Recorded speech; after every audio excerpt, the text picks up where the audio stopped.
Shalom tout le monde. On se retrouve aujourd'hui pour une nouvelle vidéo. Une nouvelle vidéo où on va partager la paracha de la semaine, même les parachas, parce qu'il y en a deux.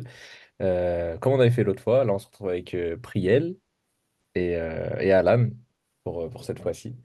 Euh, donc avant de commencer notre étude et le partage de nos réflexions sur cette paracha, je vais faire une petite bénédiction.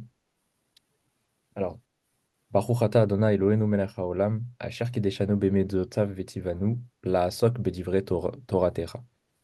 Amen. Amen. Alors, du coup, comme j'ai dit, on se retrouve pour l'étude de la paracha, et donc c'est l'étude de la paracha Nitzavim et Vayeler. Bon, pour la plupart d'entre nous, on s'est surtout concentré sur la paracha Nitzavim, mais je vais quand même faire un résumé de la paracha Vayeler. Donc, pour la paracha Nitzavim, si je dois la résumer rapidement, on a à peu près 4, 5 grands points qui se dégagent de cette paracha. On a Moshe qui va réaffirmer l'alliance entre Hachem et tout le peuple d'Israël.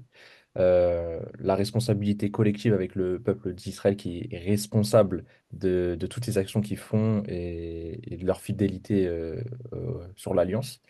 Euh, on a les Moshe qui dit aux Israélites qu'ils ont le choix entre le bien et le mal et ils peuvent revenir à Dieu par la Teshuvah. Moshe qui dit que la Torah elle est accessible à tous et chacun a la capacité de l'étudier et de l'appliquer.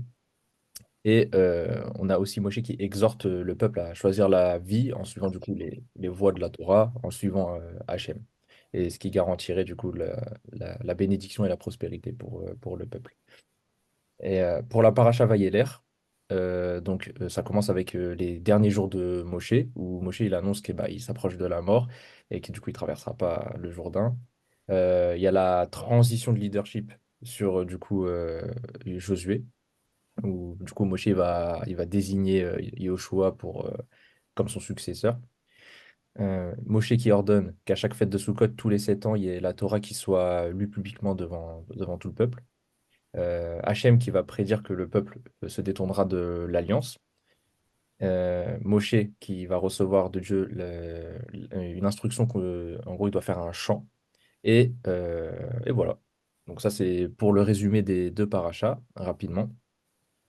Et bah, c'est le moment que je passe la main à Priel, du coup, pour qu'il nous partage sa réflexion. Donc, ça va être un peu comme la dernière fois. On va partager les réflexions qu'on a pu faire sur cette paracha. Enfin, chacun va partager ses réflexions.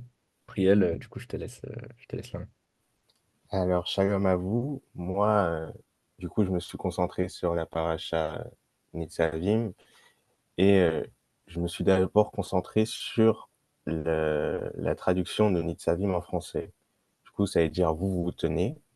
Et je me suis posé tout d'abord cette question et cette question, ça va être le fil conducteur de tout ce que je vais dire juste après. Deux questions plutôt. C'était vous vous tenez devant qui et comment est-ce que vous vous tenez? Du coup, dans le premier verset de cette paracha, il est dit, aujourd'hui, vous vous tenez, vous tous, devant Adonai, votre Dieu, vos chefs, vos tribus, vos dirigeants et vos officiers, tous les hommes d'Israël, ainsi que vos enfants, vos femmes et les étrangers qui sont ici avec eux dans les campements, celui qui coupe votre bois et celui qui puise votre eau. On voit ici que tous se tiennent devant Adonai, tous sont là pour accomplir ce serment, cette promesse qui a été faite à Abraham, Isaac et à Yaakov. Et on voit ici qu'ils sont là pour entrer dans l'alliance de Dieu en tant que peuple, surtout. Ils sont là du plus grand au plus petit, du plus haut, celui qui a les plus hautes fonctions à celui qui en a les plus basses. Et on voit aussi, du coup, cette notion d'ensemble. Maintenant, comment est-ce qu'ils se tiennent devant Adonai? Du coup, ils se tiennent ensemble, comme je l'ai dit. Il y a cette notion d'unité, cette notion d'être Echad devant Dieu, d'être un seul peuple avec une seule volonté pour le servir et pour que lui seul soit aussi, lui, c'est-à-dire Dieu, doit aussi être le seul Dieu pour le peuple. Donc, il y a aussi cette notion de un et un qui se rassemblent. Donc cette notion d'unité, dans cette notion d'unité, on a aussi cette notion d'égalité, comme j'ai dit tout à l'heure. Tout le monde est au même niveau devant Dieu, mais aussi la notion de rassemblement. Il n'y a pas d'exclusion ou de notion de supériorité par rapport aux autres. Euh, il n'y a pas de différence de statut, pas de différence de fonction qui sont propres au monde matériel. Dieu fait abstraction de tout ça et voit justement comment nous nous comportons, quelles sont nos approches vis-à-vis de lui, notre relation avec lui surtout. Et c'est ce qui compte pour lui. Alors, ils sont tous un devant lui avec un seul cœur pour le servir surtout. Et c'est ça qui importe pour lui, pour Dieu, c'est l'orientation du cœur. Comment est-ce qu'on va être orienté vers lui et notre façon de le faire. On voit ici l'importance aussi d'être dans une communauté, d'être bien accompagné et que cette communauté ait des liens qui puissent les unir et pas les diviser surtout. Ou comme dans un groupe, on fait pas attention aux différences de poste, différences d'avantages par rapport aux autres. Chacun a son importance vis-à-vis de Dieu. Chacun a son importance dans son plan. On ne sait pas ce que Dieu nous réserve, mais chacun a une place bien définie. Ça, surtout, c'est important à savoir. Et on voit bien, par exemple, avec David, qui était un berger, qui n'avait pas une position très élevée, et qui à la fin est devenu un roi. Ça montre aussi l'exemple de Dieu décide qui devient qui. C'est surtout ça. Donc on voit ici que le peuple est ensemble, mais on voit aussi qu'il peut être divisé, il peut être dispersé. Dans le verset 30, le chapitre 30, verset 3, pardon, on nous dit, à ce moment-là, Adonai, votre Dieu, inversera votre exil et vous fera miséricorde, et reviendra et vous rassemblera de tous les peuples vers lesquels Adonai, votre Dieu, vous a dispersés. On voit ici qu'il y a une notion de dispersion, et on peut voir aussi qu'à l'inverse, ce peuple est dispersé, et quand il est dispersé, il est loin de Dieu.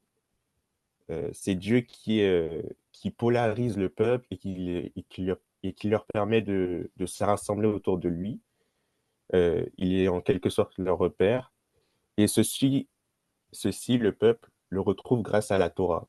La Torah qui, au travers de son étude, nous aide à trouver Dieu, à mieux le connaître, pour que nous nous rassemblions autour de lui.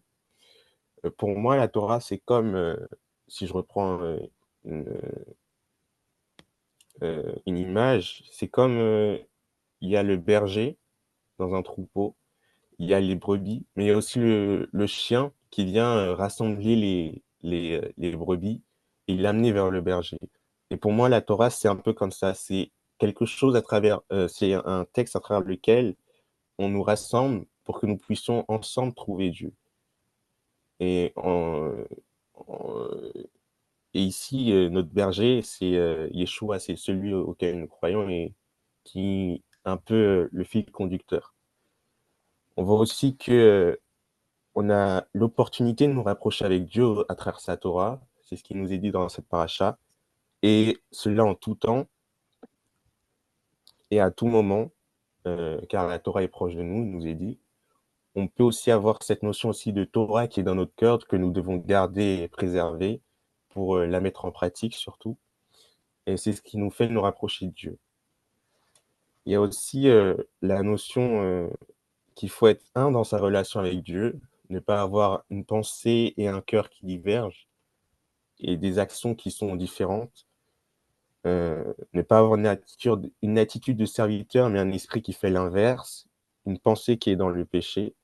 On voit au chapitre 29, verset 18, que on nous dit, si quelqu'un entend les paroles de cette malédiction et se bénit en secret en disant, tout ira bien pour moi, même si je continue obstinément à faire tout ce que j'ai envie de faire, ainsi, même si je suis sec, pécheur, je serai compté parmi ceux qui sont arrosés justes. On voit ici que on peut avoir une attitude euh, de faux semblant et à l'intérieur avoir des pensées qui sont divergentes, qui vont pas dans le même sens. Et c'est en ça qu'on doit justement avoir des pensées qui convergent, être érad avec dans notre relation avec Dieu, avec tout notre corps et notre âme qui sont érad dans un même objectif. Et pas qu'il y ait des objectifs différents suivant, par exemple, la pensée et le cœur. Et, on peut mettre ça en relation avec le mois des loups, le fait que on ait envie de se rapprocher de Dieu et que notre cœur ou nos envies nous en empêchent. On doit s'en défaire pour se rapprocher de Dieu, pour qu'il y ait cette notion d'unité dans la relation qu'on a avec Dieu aussi, pour se rapprocher de Dieu et pouvoir l'entendre, l'écouter et reconstruire sa relation avec lui par cette réflexion justement qu'on a eue. Voilà, pour moi, c'est ce message que j'ai voulu apporter. Ok. Bah, merci beaucoup, Priel, pour ce partage sur cette unité. C'est franchement très intéressant. Euh, Bah, du coup, c'est à moi de continuer. Et moi, les deux points que je vais évoquer, c'est du coup le libre arbitre et la teshuva. Donc ça, c'est le premier point. Donc teshuva, ça veut dire repentance. Et le deuxième point, ça va être l'accessibilité de la Torah. Donc pour le premier point, euh, en fait, il est du coup en rapport avec la période que l'on vit actuellement et du coup que Priel, il a évoqué vers la fin de ce qu'il a dit, qu'il y ait du coup le mois des Louls. Et je vais commencer par lire les trois premiers versets du chapitre 30 de d'Evarim, donc Deutéronome. Or, quand te seront survenus tous ces événements, la bénédiction ou la malédiction que j'offre à ton choix, si tu les prends à cœur au milieu de tous ces peuples où tu auras relégué l'Éternel ton Dieu, que tu retournes à l'Éternel ton Dieu et que tu obéisses à sa voix et tout ce que je te recommande aujourd'hui, toi et tes enfants, de tout ton cœur et de toute ton âme, l'Éternel ton Dieu te prenant en pitié, mettra un terme à ton exil et il te rassemblera du sein des peuples parmi lesquels il t'aura dispersé. Et en fait, on voit que dans ce passage-là, Moshe, il va rappeler au peuple que ben, ils ont le choix, ils ont le libre arbitre entre choisir le bien ou choisir le mal, entre la bénédiction et la malédiction. Et donc forcément, s'ils se détournent d'Hachem, ils vont être exilés. Mais il leur sera toujours possible de revenir à Dieu grâce à la Teshuvah. Mais du coup, ce passage, on peut le mettre en lien avec le mois des Louls, parce que pendant ce mois, ça va être un temps propice à la réflexion, à l'introspection et où on va demander teshuva, où on va se repentir de toutes les choses mauvaises qu'on a pu faire pendant l'année. Et mais pour que cette teshuva puisse être efficace, il faut d'abord reconnaître au plus profond de son cœur que suivre la voie de Dieu est la bonne voie. Comme on a pu le voir c'est dit dans le verset 2 et 3. Et ça, faut pas le penser superficiellement pour en tirer des bénéfices dans nos vies. Comme quoi, si on suit les voies de Dieu, c'est bah, on aura des richesses dans ce monde, enfin le côté matériel. C'est pas comme ça qu'il faut penser ça. Et il y a un passage dans le Chumash bah, qui vient appuyer ça, du coup, donc, qui dit, il ne suffit pas de comprendre avec l'intellect qu'il est juste de servir Dieu, il faut également placer cela sur le cœur, le ressentir au plus profond de soi à ce moment seulement, le repentir pourra suivre. Et le mois des Louls, c'est un mois justement qui est fait pour ça. En fait, il va permettre déjà, dans un premier temps, de faire un retour à Dieu, après ce temps de réflexion qu'on aura eu, ce moment, ce temps d'introspection. Et bien sûr, pour que ce temps-là, ça puisse nous permettre de ressentir Hachem, mais du plus profond, sincèrement, le plus sincèrement possible, et pour qu'après notre cœur, il puisse être circoncis. Et avec ce cœur circoncis, la teshuva, le repentir du coup, et bah, auprès de Hachem, il va suivre. Et je vais terminer cette réflexion par une phrase que Alan il avait dit pendant qu'on étudiait ensemble la paracha et qu'on préparait la paracha. Il a dit, pour pouvoir accomplir la Torah, il faut le cœur, mais parallèlement, c'est en accomplissant la Torah qu'on aura le cœur.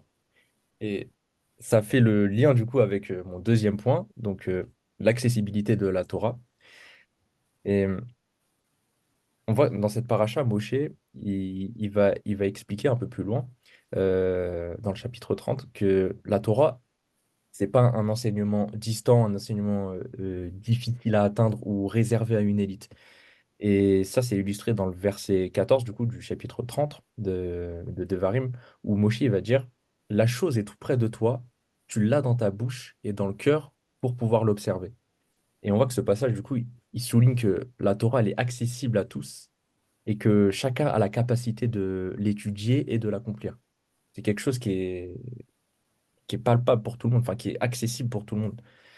Et d'ailleurs, les sages, ils disent que, enfin, là, je vais citer du coup un passage toujours du Chumash, que j'ai bien aimé quand j'ai lu quand j'ai lu les commentaires et qui illustre bien ça, c'est l'embryon dans le ventre de sa mère apprend la Torah, mais il l'oublie à la naissance. S'il ne doit pas s'en souvenir, à quoi bon la lui enseigner? Simplement parce que cet enseignement nous fait acquérir une affinité avec la Torah qui ne nous sera donc pas étrangère lorsque la possibilité de l'étudier se présentera. C'est ce que Moshe dit ici. La Torah n'est ni cachée ni lointaine, elle est dans sa bouche et le cœur de chacun d'entre nous. Et, euh, et donc après, bah, sur le verset qui suit, du coup, donc c'était le verset 14, du coup, sur le verset 15, Moshe, il nous dit ce qui se passe quand on décide de suivre la bonne voie. Et du coup, si je lis, c'est, vois, je te propose en ce jour, d'un côté la vie avec le bien, de l'autre la mort avec le mal. Et bah, c'est un enseignement important, forcément, qu'on répète à chaque fois, qu'on qu'on va souvent, qui peut souvent être rabâché, mais qui est important. Et surtout en cette période du mois d'Elul, où on doit comprendre que c'est sincèrement qu'on doit se tourner vers Dieu. C'est sincèrement que on doit s'attacher à la Torah qui est accessible pour tout le monde. Et ensuite, en ayant ce cœur sincère tourné vers Dieu, que la teshuva va suivre. Et c'est important de réfléchir à cette mécanique-là dans cet ordre-là. Alan, du coup, bah, je te laisse la place pour que tu puisses Oui. nous donner ta réflexion. Mais honnêtement, tout ce que vous avez dit, c'était très intéressant sur pas mal de points. Et même des points par rapport à la réflexion que j'ai eue, par rapport aux différentes recherches que j'ai eues, qui vont correspondre à tout ce que vous avez dit. Mais pour introduire, je voudrais partager avec vous du coup la pensée de Homme, puisqu'on a eu l'opportunité, grâce à Dieu, de pouvoir échanger tous ensemble, de pouvoir discuter par rapport à la paracha, comment on allait faire, quels sont les thèmes qui ressortaient, parce que quand on regarde ces deux parachas qui sont pourtant très courtes par rapport à la paracha précédente, même aux autres parachas qu'on a pu lire, qu'on a pu étudier, mais malgré ça, malgré le fait qu'elles soient très courtes, il y a quand même plein d'éléments, plein de thèmes qui ressortent. Donc c'est vrai que c'était un peu difficile de pouvoir bien choisir les thèmes qu'on voulait aborder. Et du coup, pour la pensée du coup le 1, elle, si, alors on va dire ça comme ça, si on pouvait décrire euh, en un mot ce qu'elle a retenu, c'était l'espoir. Par rapport à sa lecture, les différents commentaires aussi qu'elle a pu lire, c'est cet espoir. C'est que malgré toutes les malédictions qu'on a pu voir dans la paracha précédente, on revoit encore dans cette paracha, il y a quand même cet espoir. Même si on a le libre arbitre, il y a cet espoir de repentance. Et ce qui en découle de cet espoir, c'est que on peut voir, on peut comprendre et même ressentir tout l'amour et toute la miséricorde d'Hachem envers son peuple, envers chacun d'entre nous. Et c'est cet amour et cette miséricorde qui appelle en fait à la repentance. Et comme tu l'as dit, ben, ce libre arbitre, euh, Dieu nous demande, il nous conseille de choisir la vie. Même si on a ce libre arbitre, il veut le meilleur pour nous. Il veut le bien pour nous. Donc c'est pour ça qu'il nous donne ce choix. On a ce libre arbitre et il nous dit qu'on doit choisir la vie. Et tout ça, c'est pour vraiment apprendre la crainte d'Hachem.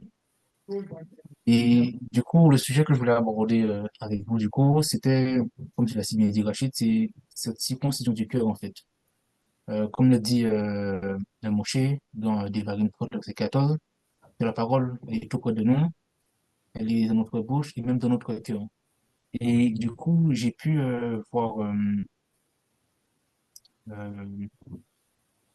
la partie de Haftara, qui est Romains 9, du verset 30 jusqu'au chapitre 10, verset 13, où tu as du coup Shaul, Paul, qui reprend, euh, qui reprend justement ces termes qu'a dit Moshe, mais lui, quand il en parle, c'est plus au niveau avec ce thème de justice, en fait, que il explique que la justice, en fait, ça se traduit par l'accomplissement de cette mitzvah.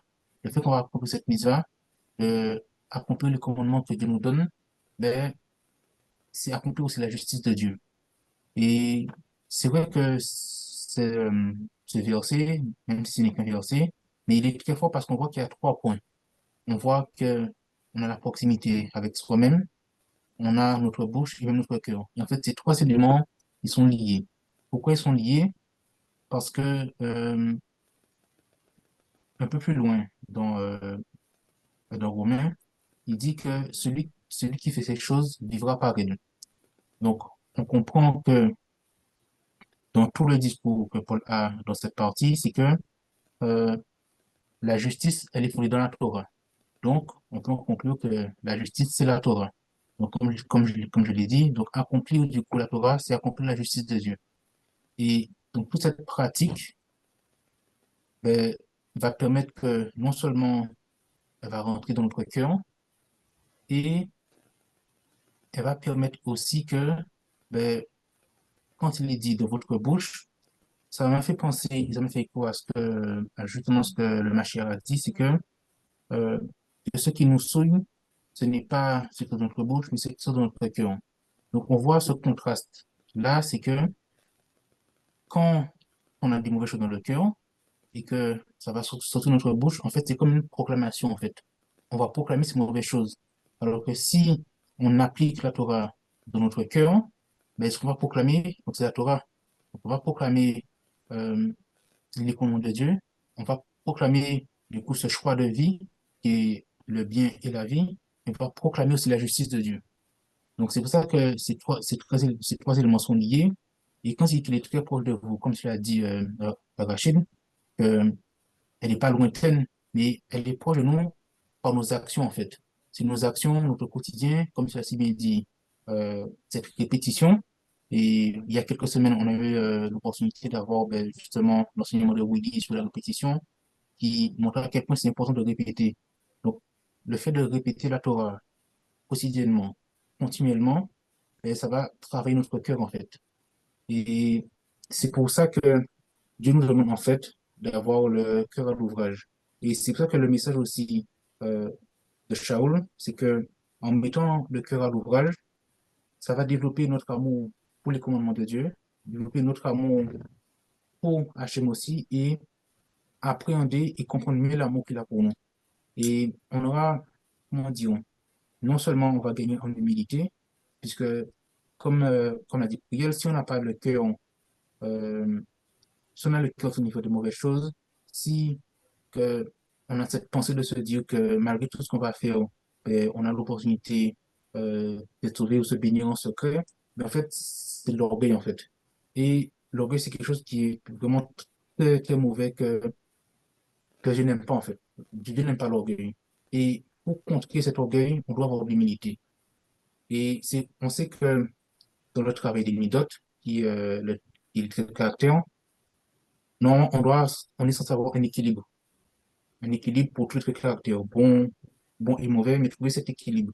Mais pour l'orgueil, on ne peut pas avoir un équilibre en fait avec l'humilité, puisque l'orgueil, c'est quelque chose qui est tellement fort, tellement présent, qui est tellement subtil de nos jours, on doit travailler l'humilité, mais vraiment à l'extrême. C'est ça qui va permettre l'équilibre en fait. Avoir l'humilité à l'extrême va permettre de combattre justement l'orgueil. Donc là où je voulais en venir, c'est que on doit avoir le cœur à l'ouvrage. Le cœur à l'ouvrage pour servir Dieu en appliquant ses commandements, du coup en appliquant sa justice. Et c'est pour ça que c'est une période qui est très importante pour la partie des Louls. Tout le mois des Louls, c'est vraiment apprendre à mettre son cœur en nu devant Dieu. C'est-à-dire venir avec sincérité venir avec humilité, venir avec gratitude et surtout avec beaucoup de reconnaissance pour tout ce que Dieu fait pour nous.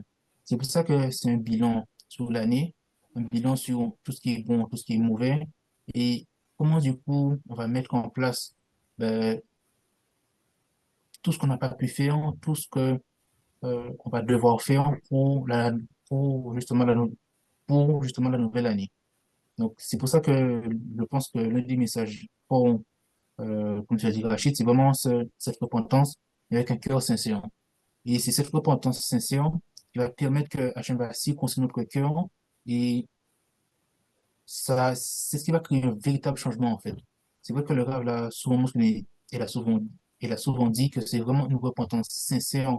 Quand on vient avec sincérité devant Hachem, qu'on plie le genou, qu'on vient avec humilité devant Dieu, c'est ça qui va vraiment changer notre cœur et qui va changer les choses. Donc, c'est-à-dire que non seulement on aura plus de recul et plus de discernement dans nos actions, on aura plus aussi de sincérité dans tout ce qu'on va faire. Et comme aussi lors de la paracha euh, des hommes, David justement avait évoqué cette notion de kol hakavod d'Hachem. Il dit que quand on fait les choses, c'est tout pour la gloire d'Hachem. Donc, même les petites choses que l'on fait dans le quotidien, tout ce qu'on doit faire, que ce soit manger, c'est quand, quand on sort, même dans notre travail, c'est vraiment cette notion de tout faire pour Hachem, en fait. C'est à lui qu'on donne la priorité et on doit placer notre confiance en lui. Puisque c'est le message fort que je vous dis, c'est on doit placer notre confiance en Dieu, placer notre confiance dans le Messie et tout ça, tous ces changements, toutes ces actions que l'on va faire, ben, c'est ce qui va construire en fait aussi le futur. Donc voilà, c'est le message que je voulais partager avec vous tous. Et c'est aussi la pensée que Dieu m'a donnée par rapport à la paracha, par rapport à tous les gens qu'on a eu, tout ce qu'on a dit. C'est vraiment c'est vraiment ce message-là, ça. Venir devant Dieu avec un cœur sincère, avec humilité et avoir ce devoir du cœur pour le servir. Merci beaucoup, Alan. Mais tu fais bien de conclure sur ça, puisque, bah, comme on l'a dit, hein, on est justement dans cette période-là du mois des loups, et c'est important d'appuyer sur ce message et c'est ce qui va faire que notre vie change, évolue, s'améliore, on va vers le meilleur, où on passe du potentiel au réel. C'est ça. C'est vrai Voilà. que dans ces enseignements, le rabbin Shlomo en parle souvent et, et c'est vrai. Mm.